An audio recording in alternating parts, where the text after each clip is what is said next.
নমস্কার, আমি সুজাতা চলে এসেছি নতুন সকালে নতুন একটা ভিডিওর সাথে। সকালটা তিতো দিয়ে শুরু করলাম, শুধুমাত্র তিতো না, মিষ্টিও পাবে। দাঁড়াও, সকালবেলা এতটাই তাড়াহুড়ো লাগে, তরকারিগুলো তাড়াহুড়োর মধ্যে তাড়াতাড়ি কেটে নিয়েছিলাম। যে তরকারিগুলো একটু কুটতে বাঁচতে বেশি টাইম লেগে যায় সেগুলো আগের দিন রাত্রেবেলায় কেটে থুই। বাড়ির পিছনের মাঠ থেকে একটু বির্মি শাক নিয়ে এসেছিলাম, সেটা আগের দিন রাত্রেবেলায় কুচিয়ে রেখেছিলাম। আর যেহেতু পটল ভাতে দেবো তার জন্য পটল ছাড়িয়ে নিয়েছিলাম, আর এদিকে কুমড়ো আলুর তরকারি করবো বলে কুমড়োটাও কেটে নিয়েছিলাম। সকালবেলাটা না বড্ড তাড়াহুড়ো লাগে, ও অফিস বেরিয়ে গেলে তারপরে কিন্তু আর কোনো কাজ থাকে না। সবকিছু কেটে কুটে রেডি করে নিয়ে কুমড়ো আলুর তরকারিটা বসিয়ে দিয়েছি। যেহেতু আজকে শনিবার, সবটাই নিরামিষ হবে।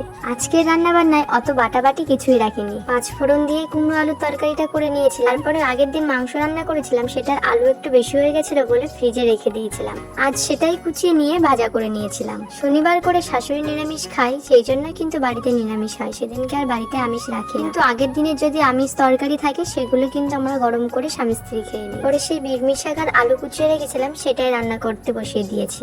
এটা তিতো শাক, কিন্তু খেতে বেশ টেস্টি।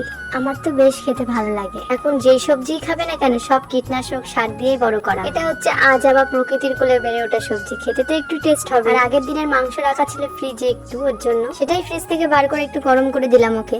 আজ ওর টিফিনে সেই কালকের মাংস ছিল, সেটাই গরম করে দিয়েছে, কুমড়ো আলুর তরকারি দিয়েছি, আর একটু শাক ভাজা দিয়ে দিলাম। ও তো খুব ব্যস্ত লাগায়, তার জন্য তাড়াতাড়ি সবকিছু রেডি করে দিয়েছিলাম ওকে। আগের দিনের মাংস রান্না করেছিলাম, ওর জন্যই 2 পিস রেখেছিলাম, আমার জন্য কিছুই রাখিনি, কারণ চিকেনটা খেতে এখন ইদানিং যেন ভালোই লাগছে না। তাই ওকে গুছিয়ে দেওয়ার সময় নিরামিষ সবগুলো সরিয়ে রেখে আমিষটা ওকে দিয়ে দিলাম, কারণ সব বাড়িতে একই নিয়ম, নিরামিষে নাকি আমিষ ছোঁয়া লাগলে নিরামিষ আমিষ হয়ে যায়, তার জন্য আর কি দূরে রেখেছিলাম। তারপরে রান্নাঘরের কাজকর্ম পরিষ্কার পরিচ্ছন্ন সবকিছু করে নিজেকে একটু ফ্রেশ করে নিলাম। আজ একটু মাথাটা ঘষেছিলাম, কারণ মাথাটা বড্ড চুলকাচ্ছে, আর তো হেয়ার ফলও হচ্ছে, যেহেতু বর্ষাকাল। যাই হয়ে যাক, চুলের ট্রিটমেন্ট আমি করবোই না, দেখি কতদিন চুল পড়তে পারে। তারপরে সব রেডি হয়ে ঠাকুর ঘরে চলে এসেছি। ঠাকুর ঘরে নিত্যদিনের যে কাজকর্মগুলো সেগুলো আর কি করে নিচ্ছিলাম। প্রথমেই ঠাকুর ঘরে এসে ঠাকুর ঘরটা সুন্দর করে আগে মুছে নিয়েছিলাম। আর একটা জিনিস, আমার ঠাকুর ঘরে কিন্তু লাইট ছিল না, লাইট কেটে যাওয়ার পরে 0 লাইট দেওয়া ছিল। আজকে কিন্তু নতুন লাইট লাগিয়েছি। ঠাকুর ঘরটা কেমন আলো আলো লাগছে, দেখতেও সুন্দর লাগছে। আমার ঠাকুর ঘরে ঢুকে না একটা জিনিস খুব খারাপ লাগে, ঠাকুরগুলো এইভাবে মাটিতে রাখা থাকে, এই জিনিসটা আমার একদমই দেখতে ভালো লাগে না। আমার একটা ভীষণ বড় স্বপ্ন রয়েছে, যেদিন সেই স্বপ্নটা পূরণ করব তখনই বলবো যে আমার কি স্বপ্ন ছিল।